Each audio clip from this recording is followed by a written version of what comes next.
From Anshe Sfard, Bethel Emeth Congregation, it's time to take 10 minutes for Torah with Rabbi Joel Finkelstein. Welcome to our discussion of Parshat Nitzavim. What is Teshuva? On the one hand, it says very clearly in the Parsha, V'shavtad Hashem Elokecha v'shamata b'kolo. So return to God. Returning to God means to listen to God. Returning to God means returning unto God. But what does that mean to return unto God? Shavtad Hashem Elokecha, to return unto God. The other problem is, the Rambam seems to say that there's tshuva, and then there's vidui. There's repentance, and then there's confession. And that the two are either equivalent, different. What is going on?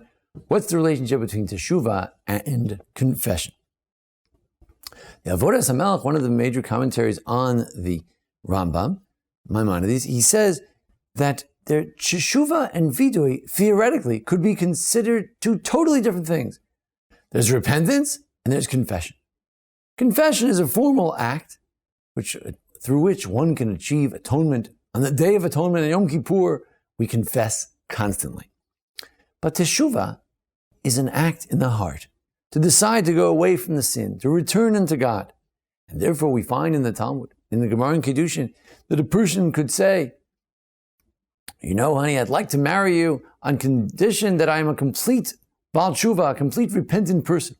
And as long as a person had thoughts of teshuva in their heart, they're considered a repentant person. You don't have to confess to be a Baal Teshuva, to be someone who is in the process of repentance, someone who feels remorse. You don't have to confess. There's confession, and then there's tshuva. Tshuva is higher than confession. It doesn't even need confession in order to make you a person of teshuva. However, in the Rambam, clearly there are two elements. Avodas HaMelech suggests that the mitzvah is that which is not obvious. The confession is the least obvious part. In other words, had there never been a mitzvah of teshuva, I would have said, well, if a person did the wrong thing, violated the Torah, they should feel bad about it. They should try not to do it again. This is obvious. You think the Torah wants you to continue to sin? To not feel bad about violating the Torah? Of course. So that's not a mitzvah. That's obvious. It's common sense. It flows from all the other mitzvahs. But the Torah commands as something new, which is the mitzvah, to actually confess, bisfatav, confess with our lips, with our mouth, to say the confession. That's a mitzvah. That's something unique that only the Torah suggests. Logic alone could not have dictated.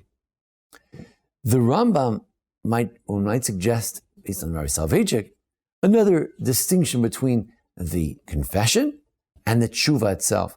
The essence of teshuva is in the heart, but the act of teshuva is in the confession. And that's why the Rambam speaks of teshuva as the essence, but confession is the actual mitzvah.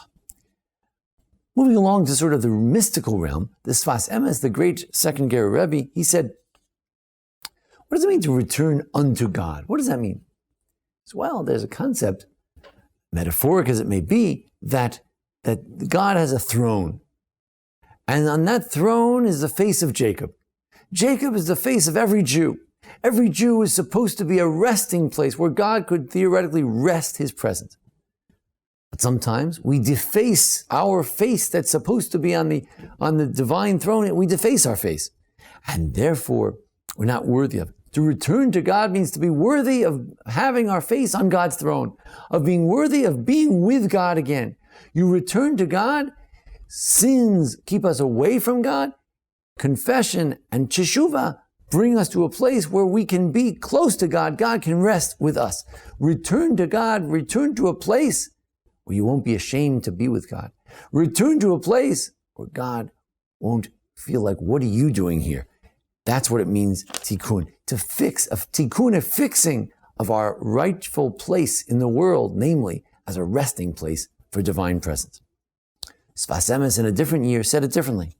He says, you know what it means? It's repentance to yourself. Return to your natural state. What's your natural state?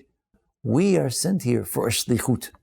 We are sent here, we are sent down, and we have to send the message back. We're sent down for a purpose. whether it's to bring kindness to this world, whether it's to bring sanctity to this world, whether it's to control certain forces of nature, forces that are within our various challenges that each one of us face. That's our mission. And the question is, will that mission come back empty-handed, or will it go back to God, mission accomplished? And that's Teshuva. Teshuva is to say, mission accomplished. God sent you down here for a mission, and you go back to God and say, yes, I have achieved your mission. That's Teshuva. To letaken, to fix the purpose for which we were sent here. It reminds us of the Hasidic thought, Lech lecha mi'artzecha, that Avraham was sent to go back. Lech lecha, go to yourself. The idea of Teshuva is to return to ourselves and to our ultimate mission. Finally, one might suggest that Teshuva is not just a mitzvah. Mitzvah means that something we must do. It's greater than a mitzvah. It's a chesed. It's a kindness from God that, although it really makes no sense, if we violated the Torah, we shouldn't be able to just make it disappear, to make it as if we didn't sin, to get credit for the tshuva as if not only had we not sinned, but we got to a better place through the tshuva than had we not sinned altogether. It doesn't make sense. It's a kindness. It's a chesed from Hashem. At this time of the year, prior to Rosh Hashanah, on Rosh Hashanah, Yom Kippur, throughout the year when we have an opportunity to do teshuva, we have to remember that this is a special kindness. It's a gift. The gift to be able to go back to ourselves, to get back to, what am I doing here? What is my unique purpose here? I have so many challenges, so many difficulties that face me. What can I do about those challenges and really rise to be the best me that I could be? What a gift it is to have teshuva, where we can become a place where God can rest, a type of person who can be with God. Sometimes we're not comfortable with ourselves to be with God. Even some people can't even face their old teachers, their parents, their best friends, because they can't face who they are. Teshuva means to return yourself, restore yourself to a place where God is proud to rest with you and you belong with God. This is a great kindness, to be able to go back to who you are, to why I'm here on this earth, to what my purpose is in life, to be able to go back to a place where I belong with God. This is the greatest kindness of all. Let's take advantage of that opportunity to return to our mission and return to God on this Rosh Hashanah, Yom Kippur. And let's hope we'll be blessed with a year of health and happiness for ourselves, our families, and for all of Israel. Thank you for joining us here in the Anshe Sfard Bethel Emeth congregation here in Memphis, Tennessee. Join us each week for our discussion of the Parsha and the various holidays. Thanks to Jason Lefkowitz for his technical assistance. Thank you.